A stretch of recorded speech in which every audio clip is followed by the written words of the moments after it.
Hi, everyone. I'm Craig Adams, Chief Product Officer here at Rapid7. Thank you so much for joining us today for our Expert on Expert series. I couldn't be more excited about my next guest, Steve. He's one of the great, brilliant minds at Rapid7. Steve, do you mind quickly introducing yourself and your role to Yeah, our guests? yeah, absolutely. My name is Steve Edwards. I'm the Director of Threat Intelligence and Detection Engineering at Rapid7. Steve, tell me a little bit more about what your team does for our customers. Yeah, absolutely. So my team takes all of the log and event data that our customers are sending us in the SIM, and they find the needles in that haystack and put little neatly organized needle stacks in front of our SOC so that they can respond effectively. Ah, the needle in the haystack. How did you get into this role? What's your quick career journey? Yeah, absolutely. So I've been in IT and security for about 20 years. I started in the help desk and moved into system administration roles, which quickly showed me the need for security roles in the business. And so as I started to do more and more things to defend the systems that I was taking care of, it created a natural journey to move into security and eventually security leadership. I led security functions within businesses for a while before moving into threat detection and response space. And I've been doing that for about 5 years now.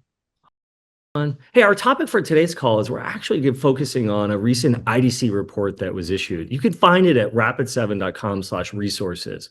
It talks about the business benefit to organizations of using a managed detection response service, how you cut the business impacting incidents by over 50%, how you dramatically have a ROI to organization over a multi-year horizon, as well as, frankly, you just increase focus on business impact. But we're technologists, so we're going to spend our time here first.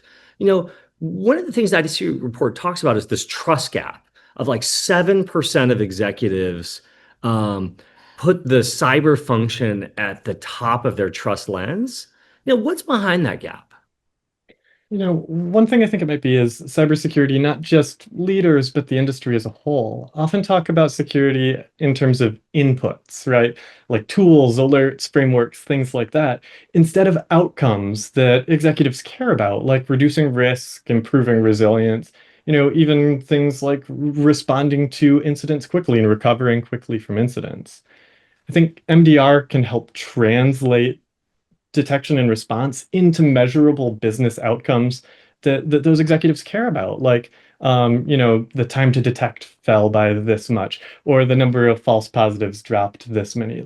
Those are the outcomes that you can really take to your board and share. The IDC had a set that the typical customer that worked with Rapid7 got about a $2 million annual benefit. Hey, where does the benefit first tend to show up? Yeah. I think new customers to MDR start by building confidence. That's like the first part of the journey. They come on board and they start to pass some of that work over to the other company.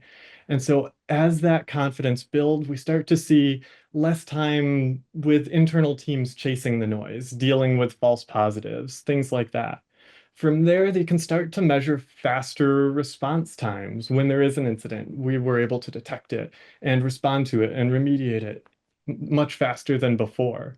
And with that, confidence continues to grow, but also visibility into the system so that that security team can begin to understand, here's my exposure, here's my detection coverage, and here's the gap in between. And that helps set strategy going forward, which can help them, consolidate tools and reduce overall spend. One of the most complicated things for anyone that manages a security program, so I oversee Rapid7 security program, is this challenge around what data do I have visibility into, and the practice of many vendors of charging per each piece of data I put in. So I have this disincentive model to get all of my data in one place. Um, Talk to me about what having access to all of the data means for SOC efficacy. Like, how does having that full attack surface picture enable our SOC to operate better for customers? Yeah, I think there's a few outcomes that achieves. It's kind of, it shifts away from this traditional view of trade-off decisions. What do I bring into the SIM? What can I afford to bring in the SIM? What's too noisy?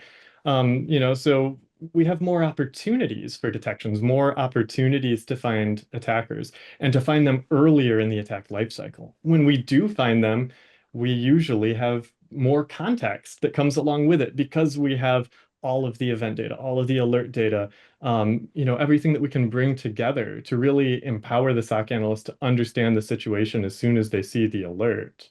Um, it it gives the analyst that context, and then they can move quickly without saying, okay, now we need to go and collect this log to figure out what happened next. It's already there for them. Gartner has a stat that talks about over the next few years that 50% of the organizations are going to look at exposure telemetry inside of their detection response program. That's up from 10% today. So a radical shift of blurring between risks in my environment and threats. Um, how do you see the integration between exposure and threat data um, guiding a SOC towards prioritization? Yeah, it's really cool because it's a symbiotic relationship, right? When you have exposure data like this system is exposed to this vulnerability, and you enrich it with alert data like a detection and response program is looking at, it helps you understand this system is being attacked and it's vulnerable. And then conversely, if you think about it from the other perspective, when you get an alert in front of you and it says, hey, it looks like this system might be being attacked, and you have that exposure data right next to it that says, the system is also vulnerable to this attack. Oh my gosh, yep, it's time to pull That the that trigger and is button uh, and that act. is non-nuanced information when you're trying to figure out what to prioritize. And you and I both know how you prioritize is how you win or lose in this world. Speaking of the lose side is, hey, there's often a question of cyber incidents of when, not if, which is as much as we put around prevention, um, every organization at some point in their life cycle is at risk of an incident. So one of the things the report talks about is how we partner together to give no caps on incident response hours or costs of like, we're going to be with you both pre-attack and then post an event if one were to occur. What does an escalation look like if something occurs in the first 24 to 48 hours? Yeah, great question. So first of all, when an incident is detected, there's no handoff gap, right? Detection Mm. and response are part of the same workflow. So within minutes of a confirmed threat, we're working on containment. So they can be executed automatically some of the time. Other times, the IR team works directly with the customer to contain the attacker. The first 24 hours is about stabilization, right? It's about isolating assets, preserving evidence, ensuring continuity.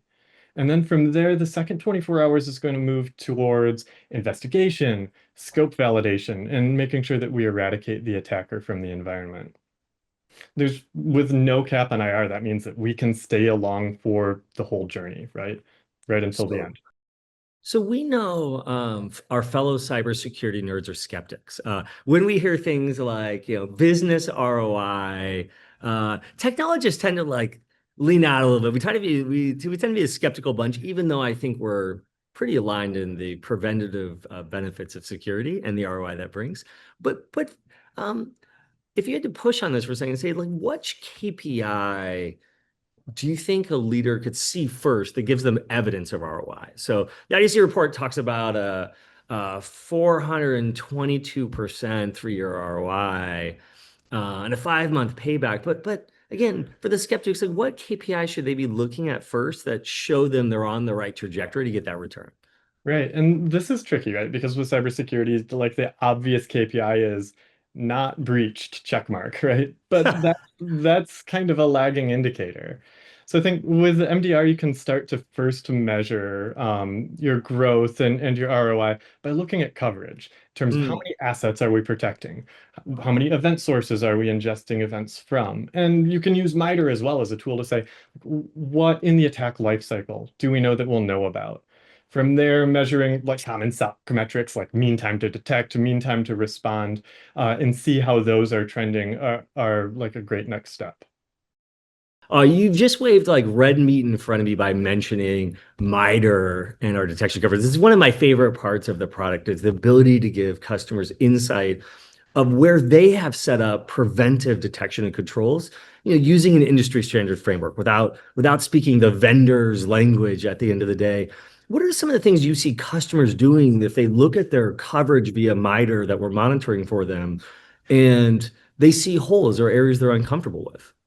Yeah, absolutely. So I think, when customers think about their exposure and their detection coverage, and they see a gap that they feel is really important, it can lead them to consider onboarding another piece of technology that could provide those detections within our product. Might also lead them to consider adding mitigating controls around that prevent attacks from happening in that space. One of Rapid7's beliefs, and I know you feel the same way, is that there's no one singular piece of source of telemetry that's going to protect you. Endpoint is a critical piece of your architecture. Absolutely. You got to have it deployed everywhere. It's good hygiene. But frankly, no endpoint provider on the planet detects everything across the MITRE framework. You need a broad series of sources that you're bringing in and monitoring with the same efficacy. What are some of the other things beyond endpoint that you typically see customers monitoring? Well, I think, a big thing, and it's a trend that we've been seeing for 10 years, and it's showing no signs of stopping, is that attackers are attacking identity, right? Mm. And it makes sense, right? Identity attacks are inexpensive and they work because it's not really a technology problem. It's that there's a vulnerability in the human OS. Like I can be lied to, and there's no patch for human OS, unfortunately. We're going to hit a lightning round of the conversation, spit out a bunch of questions, give me super fast answers. What keeps you up at night? Let's see. I think right now it's AI, right? It's this emerging technology. There's a lot of enthusiasm for it. There's a lot of promise in it. But some businesses are jumping into it without understanding the risks inherent in it if you don't manage it correctly. All at the same time, attackers are using it too, and that means they're moving faster than before. What's something you're excited about coming up? Well, in that same AI vein, I'm excited about what we're doing with transparency with AI today. It's not just about achieving an outcome, but it's about being able to show your work. And so that gives us a lot more confidence that we can continue to grow that story. All right, life advice. Okay. I focus a lot on managing my energy, right? Avoiding burnout. Push hard when you need to, but then build in rest into your default workflow. So after, a hard workout, after a hard sprint at work, building in that time for recovery. I think that's how you grow the fastest. Final question. How do you know you're working with the right MDR provider? That's a good question. I think the most important thing to me with MDR providers is transparency. When you can see what's going on inside the system, you understand why the decisions are being made, and it provides you the coverage that you're looking for. Those are the things that I would start with. Steve, as always, great to catch up. On behalf of everyone, thank you again for joining us today. As a reminder, go to rapid7.com/resources. Check out the IDC report. It's a great use of your time. And Steve, it's time for you and I to get back to work. Thanks, Craig.